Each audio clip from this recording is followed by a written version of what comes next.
ಪ್ರತಿಯೊಂದು railway ಸ್ಟೇಷನಲ್ಲೂ 2 stories ಇರುತ್ತಂತೆ. ಒಂದು ಫೇರ್ವೆಲ್ ಅಂತ ಹೇಳ್ತಿದ್ರೆ, ಮತ್ತಿನ್ನೊಂದು ಫ್ರೆಶ್ ಆಗಿ ಸ್ಟಾರ್ಟ್ ಮಾಡ್ತಾ ಇದ್ದೀನಿ ಅಂತ ಹೇಳ್ತಿರುತ್ತೆ. ರೈಲ್ವೆ ನಿಲ್ದಾಣ ಅನ್ನೋದು ಕೆಲವರಿಗೆ ಒಂದು ಸ್ಥಳ ಮಾತ್ರ, ಆದರೆ ಅದೇ ನಿಲ್ದಾಣ ಮತ್ತೊಬ್ಬರಿಗೆ ನೆನಪುಗಳ ಸಮುದ್ರನೇ ಆಗಿರುತ್ತೆ. ಒಂದು ಪ್ಲ್ಯಾಟ್ಫಾರ್ಮಲ್ಲಿ ಒಬ್ಬ ತಾಯಿ ತನ್ನ ಮಗನಿಗೆ ಹ್ಯಾಪಿ ಫೇರ್ವೆಲ್ ಅಂತ ಹೇಳೋ ಟೈಮಲ್ಲಿ ಕಣ್ಣಲ್ಲಿ ಕಣ್ಣೀರ್ ಜೊತೆಗೆ ಮುಖದಲ್ಲಿ ನಗುನೂ ತುಂಬಿಕೊಂಡಿರುತ್ತಂತೆ. ಯಾಕೆ ಗೊತ್ತಾ? ಆ ಸಮಯದಲ್ಲಿ ತನ್ನ ಮಗನ ಜೊತೆಗೆ ಅವನ ಕನಸುಗಳು ಕೂಡ ಟ್ರಾವೆಲ್ ಮಾಡ್ತಿರುತ್ತೆ ಅನ್ನೋ ನಂಬಿಕೆ ಆ ತಾಯಿ ಹೃದಯದಲ್ಲಿ ತುಂಬಿಕೊಂಡಿರುತ್ತೆ. ಅದೇ ಪ್ಲ್ಯಾಟ್ಫಾರ್ಮ್ನಲ್ಲಿ ಇನ್ನೊಬ್ಬ ವ್ಯಕ್ತಿ ಬಂದು ಇಳಿತಾನೆ.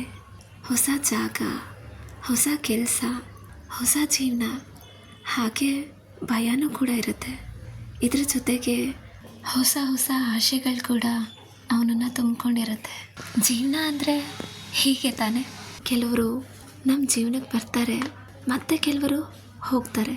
ಕೆಲವು ಅಧ್ಯಾಯಗಳು ಮುಕ್ತಾಯ ಆಗ್ತಾಯಿದ್ರೆ ಮತ್ತೆ ಕೆಲವು ಹೊಸದಾಗಿ ಆರಂಭ ಆಗ್ತಿರುತ್ತೆ. ಗೈಸ್, ಕೊನೆಯದಾಗ ಒಂದು ಮಾತು, ಯಾವ ಸ್ಟೇಷನಲ್ಲೂ ಕೂಡ ರೈಲು ಶಾಶ್ವತವಾಗಿ ನಿಲ್ಲೋದಿಲ್ಲ.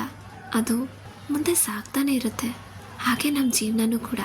ಸೊ ಮತ್ತೆ ಮತ್ತೆ ಕೊನೆಯದಾಗ ಒಂದು ಮಾತು, ಕೆಲವೊಂದು ಫೇರ್ವೆಲ್ಗಳು ನಮಗೆ ನೋವು ಕೊಡುತ್ತೆ ನಿಜ, ಆದರೆ ಅದೇ ನಮಗೆ ಹೊಸದಾಗಿ ದಾರಿನೂ ಕೂಡ ಮಾಡಿಕೊಡ್ತಿರುತ್ತೆ. ಸೊ ಹಾಗೆ ಹೋದವ್ರನ್ನ ಯಾವಾಗಲೂ ನೆನ್ಪಿಟ್ಕೊಳ್ಳಿ, ಹಾಗೆ ಬಂದ ಅವಕಾಶನೂ ಕೂಡ ಸ್ವಾಗತಿಸ್ಕೊಳ್ತಾ ಇರಿ. ಹೀಗೆ ನಿಮ್ಮ ಜೀವನ ನಿಮ್ಮನ್ನು ಯಾವ ದಿಕ್ಕಿಗೆ ಕರ್ಕೊಂಡು ಹೋಗುತ್ತೋ ಆ ದಿಕ್ಕಿಗೆ ಧೈರ್ಯವಾಗಿ ನಿಮ್ಮ ಪ್ರಯಾಣನ ಮುಂದುವರಿಸಿ ಅಂತ ಹೇಳ್ತಾ ನನ್ನ ಈ ಒಂದು ಮಾತನ್ನು ಮುಗಿಸ್ತಾ ಇದ್ದೀನಿ. Bye guys.